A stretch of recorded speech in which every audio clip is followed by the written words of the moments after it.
truth is that we are to a very limited extent what we think we are, with will of our own, with so-called freedom or options or choices. In truth, all what there is the eternal moment. Now, now, now, now, now, forever. Timeless. And that's the nature of the Ruh. It's not subject to space nor time limitation. That's it. That is what, whenever life has touched anything and given it that faculty of living, it's obsessed with being eternal. Because that's the highest power. It's perpetual, boundless, constant. That's the nature of the Ruh, or the soul. And that's who we really are. But there is a shadow which indicates it, which is my self-ego. That's it. That's short-lived. It can cause all kinds of harm, distraction, and destruction. Most of my suffering is due to that. Identifying with the lower ego and the shadow. With higher intelligence, I realized these were distractions, so I stopped. No more succumbing to the shadow. It has no sustainable reality of its own, but it indicates its origin, which is the light, which is the soul or the Ruh itself. Once I've experienced that few times, then it's not easy for me to be sidetracked or destroyed. That's it. So you know you are a Ruh. And then you begin to realize the qualities of the Ruh, the so-called virtues, all 50, 60, 100 of them. Generosity, kindness, awareness, trust, being in the moment, all of the other qualities that we consider to be virtues. Now, their shadows, the other side of generosity, is meanness.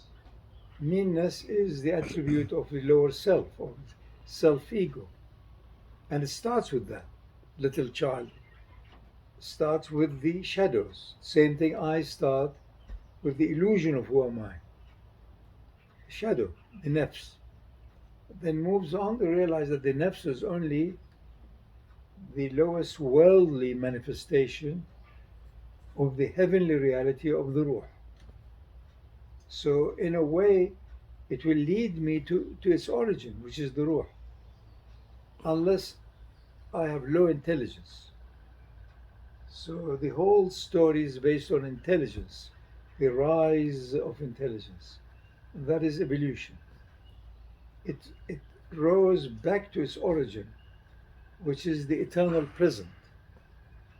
The highest level of intelligence takes the individual and their mind and their this and their biography, all of them will fall apart and becomes the infinite moment. That is where sacredness is. It's eternal. But the cover of it, or the earthly landing or manifestation, is temporary. The body, the mind, all of these things, anything that is born will die.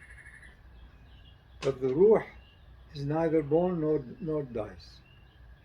It belongs to the quantum zone, another field where there is no coming and going and not subject to space or time. That's our origin. And all religions try to indicate the eternal nature of what gives us life. That's all. Once you discover it and live it and have a bit of space and time to actually test it, is done. Then, as the Quran described it in so many different ways, you go beyond fear and sorrow. Doesn't mean it doesn't touch you as empathy, because there was a link. You were with those people before, or they were siblings, but that's about it. Because the real you is none of these. These are all reflections, connections, links originating from that, which is the most mysterious, mythical, miraculous of all. It's the source of life. It's God, the divine. That's it. And what emanates from that is all great. The mercy, the generosity, the kindness. But once it comes into the zone of duality, it has an opposite. So there are all devices, so to speak. They all emanate from the same and eventually return back to the same. That's it. So it's work in progress.